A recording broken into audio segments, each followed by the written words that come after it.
प्रिय दर्शकों, एक जंगल में एक तीतर रहता था और उस तीतर के 2 बच्चे थे। उस तीतर की पत्नी बड़ी भोली थी, बड़ी सीधी सादी थी। उसके मुख में कभी कोई बात नहीं रुकती थी। कोई भी बात वो सुनती तो हर किसी से कह देती थी। तो उसके जितने भी मित्र थे, जितने भी आड़ोसी पाड़ोसी थे, उन सभी को इस बात का अच्छी तरह मालूम था कि तीतर की घरवाली के मुख में कभी कोई बात नहीं रुकती है। इसलिए तीतर भी उसको बहुत कम बात बताया करता था। वो तीतर जंगल में जाता और शिकार करता और शिकार लाके अपने बच्चों का पालन करता। उसी जंगल में काफी और भी पक्षी रहा करते थे। उनकी पड़ोसी मित्र कौवा रहता था। एक कौवा उस तीतर का पड़ोसी मित्र था। वो कौवा हर बार उस तीतर से पूछा करता कि तीतर भाई, तुम कहां जाते हो? अच्छे अच्छे शिकार करके लाते हो और अपने बच्चों को अच्छा अच्छा भोजन खिलाते हो। ऐसा तुम क्या करते हो, मुझे भी बताइए। वो तीतर अपना कभी भेद नहीं खोलता था, लेकिन वो तीतर अपनी घरवाली से इस बात को कह देता था कि मैं इस तरीके से शिकार करता हूं और इस तरीके से शिकार करके लेके आता हूं। प्रिय दर्शकों, वो तीतर किसी को अपनी बात नहीं बताता था, लेकिन उसकी जो घरवाली थी वो बड़ी भोली थी, बड़ी सीधी थी। उसके मुख में कभी कोई बात नहीं रुकती थी। जब वो तीतर बात नहीं बताता था तो वो कौवा उस तीतर की घरवाली से इस बात को पूछता था कि तुम्हारा पति कहां जाता है और कैसे शिकार करके लाता है। प्रिय दर्शकों, वो तीतर अपनी घरवाली को खूब समझाता कि तुम किसी से कुछ मत कहा करो। यदि तुम ऐसे करती रही तो एक दिन ऐसा आएगा कि हमारे खाने के लाले पड़ जाएंगे, हमें भोजन मिलना बड़ा मुश्किल हो जाएगा। लेकिन उस तीतर की पत्नी बड़ी भोली थी। वो कुछ देर उस बात को याद रखती, लेकिन कुछ देर बाद में जो उनके पति वो तीतर अपनी पत्नी से कहता, उस बात को भूल जाती। इसी बात को लेकर वो तीतर बड़ा दुखी रहता था, क्योंकि तीतर हर रोज नई जगह खोजने की कोशिश करता, हर रोज नई जगह खोजकर अपना भोजन तलाश करता। लेकिन जब शाम को आकर के अपनी पत्नी को बताता, तब पत्नी दूसरे दिन उस कौवा को बता देती। कौवा अक्सर इसी फिराक में रहता था। कौवा अक्सर उस तीतर की पत्नी से इस बात को अक्सर पूछा करता था कि तुम्हारा पति कहां जाता है, और इतना टाइम भी नहीं लगाता और फट से जाता है और फट से भोजन लेके आ जाता है। और कौवा कहता है कि हम दिन भर भटकते रहते हैं, लेकिन हमें कहीं भोजन नहीं मिलता, और तुम्हारा पति ऐसा क्या करता है जो फट से जाता है और फट से भोजन ले आता है। कौवे की इस बात को सुनकर उस तीतर की पत्नी वो सारी बातें बता देती हैं जो तीतर उनसे कहता है, क्योंकि तीतर रोज जाता और रोज नई जगह खोज करके भोजन लेके आता, और आते ही उसकी पत्नी पूछती कि आज कहां से लेके आए हो। वो तीतर अपनी पत्नी को बताता कि मैं फला जगह से भोजन लेके आया हूं। दूसरे रोज जब कौवा उस तीतर की पत्नी से पूछता तो वो तीतर की पत्नी उस कौवे को बता दिया करती। फिर कौवा वहां से चलता और उस तीतर वाली जगह पर अपना अधिकार बना लेता। तीतर को वहां आसपास भी नहीं भटकने देता। प्रिय दर्शकों, इसी परेशानी को लेकर और तीतर बड़ा दुखी होता था, क्योंकि जिस जगह को तीतर खोजकर अपना भोजन का प्रबंध करता था और उस जगह पे जाकर कौवा अपना अधिकार बना लेता था। तीतर रोज बार बार अपनी पत्नी को समझाता और कहता कि तुम्हारे मुख में कभी कोई बात नहीं रुकती है, तुम्हें बात बताना ही बेकार होता है। तुम्हें जो भी बात बताई जाती है तुम अन्य किसी पक्षियों को बता देती हैं, और वो पक्षी जाकर के उस जगह पर अपना अधिकार बना लेते हैं जिस जगह को मैं खोजता हूं। इसी बात को लेकर तीतर बड़ा दुखी रहता था। अब धीरे धीरे तीतर की पत्नी की वजह से तीतर को ये नौबत आने लगी कि उसको कहीं भोजन मिलना बड़ा मुश्किल हो गया। तीतर को अपने बच्चों को, अपनी पत्नी को भोजन खिलाना भी बड़ा मुश्किल होता जा रहा था, क्योंकि तीतर जो भी जगह नई जगह खोजता उस जगह पर कौवा जाके अपना अधिकार जमा लेता, और कौवा उस तीतर को उस जगह पे भटकने भी नहीं देता। अब तीतर के सामने ये बड़ी चुनौती आ गई थी, ये बड़ी समस्या खड़ी हो गई थी कि तीतर अपने परिवार का और अपना पेट पालन कैसे करे। तीतर ने अपने और अपने परिवार के लिए जितना भी भोजन इकट्ठा कर रखा था, धीरे धीरे वो सब खत्म होने लगा। अब तीतर को नौबत आने लगी भूखा मरने की। तीतर रोज दिन भर भटकता रहता, लेकिन तीतर को अब भोजन मिलना बड़ा मुश्किल हो रहा था, क्योंकि ये तीतर की पत्नी की वजह से उसके मुख में कभी कोई बात नहीं रुकती थी। अब तीतर को ये बड़ी समस्या का सामना करना पड़ रहा था। कभी कभी बार तो ऐसी नौबत आ गई कि उनको भूखा सोना पड़ा। किसी किसी दिन तो ऐसी नौबत आने लगी कि उनको भूखा भी सोना पड़ जाता। और तीतर अपनी पत्नी को रात दिन खोजता रहता, कहता कि सब तुम्हारी वजह से हो रहा है। यदि तुम्हारे मुख में थोड़ी सी भी बात रुकती तो आज ये नौबत नहीं आती। तीतर की पत्नी तीतर से कहती है कि देखो जी, मेरे पे चिल्लाने की कोई जरूरत नहीं है, कि यदि आपकी क्षमता नहीं है हमारा पेट पालन करने की तो आप ऐसे कह दीजिए, फालतू में आप मुझ पर दोष मढ़ते हो। तीतर इसी बात को लेकर बड़ा परेशान था और तीतर दिन भर भटकता भटकता एक साधु के आश्रम पे पहुंचता है। साधु के आश्रम पे पहुंचकर और साधु को प्रणाम करके और चुप होकर बैठ जाता है। जब साधु उस तीतर को देखता है कि तीतर बड़ा शांत बैठा है, साधु सोचने लगता है कि इस तीतर के जीवन में कोई तगड़ी समस्या है, कोई बड़ी समस्या है। वो साधु उस तीतर के पास जाता है और तीतर से कहता है कि तीतर, तुम्हारी ऐसी कौन सी समस्या है जो तुम इतने परेशान बैठे हो? लगता है कोई गंभीर समस्या है। वो तीतर साधु महाराज को प्रणाम करता है और साधु को वो सारी घटनाएं सुनाने लग जाता है।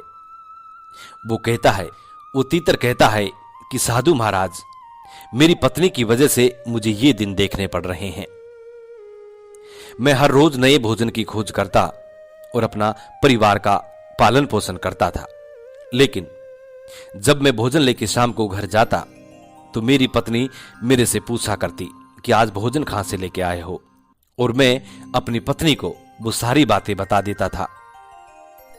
मैं यही सोचता था कि मेरी पत्नी मेरी जीवन संगिनी है और पत्नी से किसी भी बात का भेदभाव नहीं रखना चाहिए। इसी विचार को लेकर मैं अपनी पत्नी से पूरी बातें कह देता था, और मेरी पत्नी बड़ी भोले स्वभाव की है, बड़ी भुलक्कड़ है। दूसरे दिन मेरी पत्नी कौवे को बता देती थी। कौवा मेरी पत्नी से आके पूछता था कि तुम्हारा पति क्या करता है और कहां से भोजन लेके आता है। मेरी पत्नी वो सारी बातें उस कौवे को बता देती थी। दूसरे दिन वो कौवा जाकर उस स्थान पे अपना अधिकार जमा लेता है और हमसे कहता है कि यहां तुम्हारा कोई लेना देना नहीं है, हमें उस जगह पर भटकने भी नहीं देता है। इसी वजह से आज मेरी पत्नी की वजह से मुझे ये नौबत आ गई है कि मुझे एक टाइम का भोजन मिलना भी बड़ा मुश्किल हो रहा है और मेरे बच्चे भूखे बैठे हैं। इसी चिंता को लेकर मैं बड़ा दुखी रहता हूं। प्रिय दर्शकों, वो साधु महाराज तीतर से कहते हैं कि ये तुम्हारी मूर्खता है। जब तुम्हें ये मालूम है कि तुम्हारी पत्नी भुलक्कड़ स्वभाव की है, सीधी है, भोली है और उसके मुख में कभी कोई बात नहीं रुकती, तो तुम्हें ऐसी कोई बात उनको नहीं बताना चाहिए जो तुम्हारे मतलब की हो और उस बात को किसी को बताने से तुम्हारा बुरा हो जाए। ऐसी बात को आप हमेशा अपने तक सीमित रखें। वो साधु महाराज तीतर से कहते हैं कि तीतर, अब तुम मेरी बात गौर से सुनो। मैं आपको ऐसी 7 बातें बताऊंगा।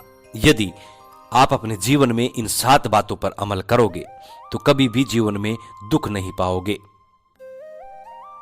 सबसे पहली बात, साधु महाराज उस तीतर को बताते हैं कि अपनी मजबूरी कभी किसी को मत बताओ, चाहे वो पत्नी हो या पुत्र हो या कोई मित्र हो।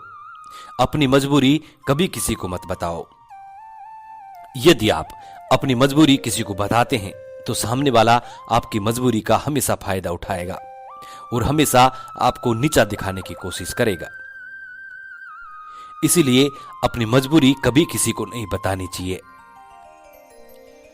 दूसरी बात साधु महाराज तीतर को बताते हैं साधु महाराज कहते हैं कि तीतर भाई, दूसरी बात जो मैं आपको बताने वाला हूं, ये बहुत ही खास और बहुत ही महत्वपूर्ण जानकारी है। इसको अपने जीवन में हमेशा याद रखना। साधु महाराज तीतर को दूसरी वो बात बताते हैं। कहते हैं, अपनी भविष्य की गलतियां और अपनी भविष्य की रणनीति, दोनों बातें कभी किसी को नहीं बतानी चाहिए।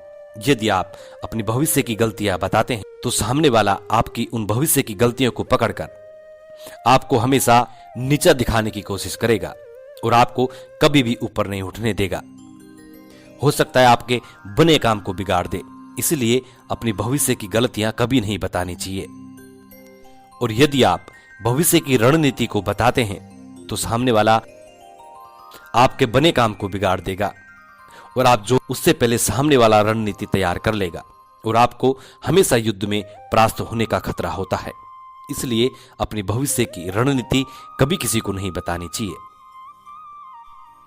तीसरी बातें साधु महाराज उस तीतर को बताते हैं और कहते हैं कि अपने घर की बातें कभी किसी को नहीं बतानी चाहिए।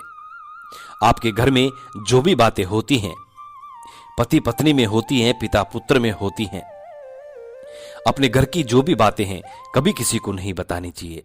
यदि आप अपने घर की बातें सामने वाले को बताते हैं तो आप अपनी समाज में मान प्रतिष्ठा को खो बैठेंगे। कभी भी आप अपनी समाज में ऊंचा उठकर नहीं बोल सकते।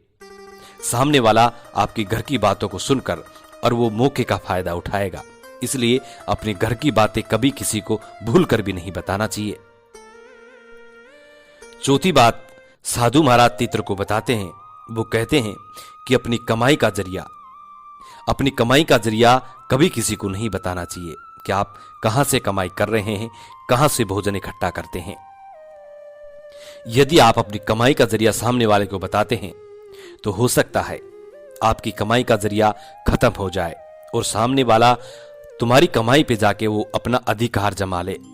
जिस तरीके से उस तीतर के साथ हो रहा है कि तीतर रोज नई जगह खोजता है और उस जगह पे जाके कौवा अपना अधिकार जमा लेता है।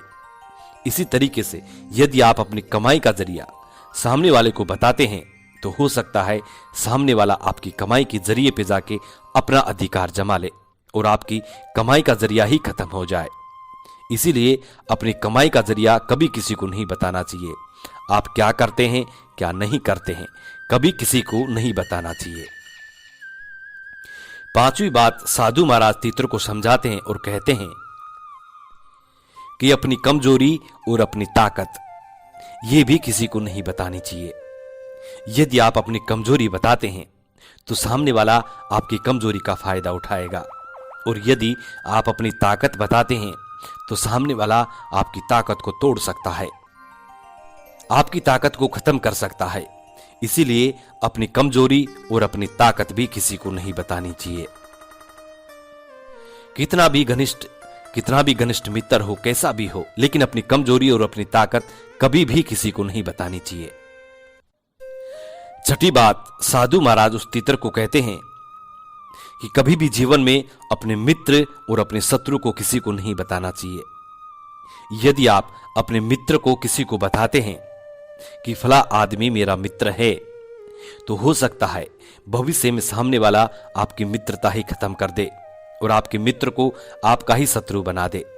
इसलिए अपने मित्र के बारे में कभी किसी को ना बताएं।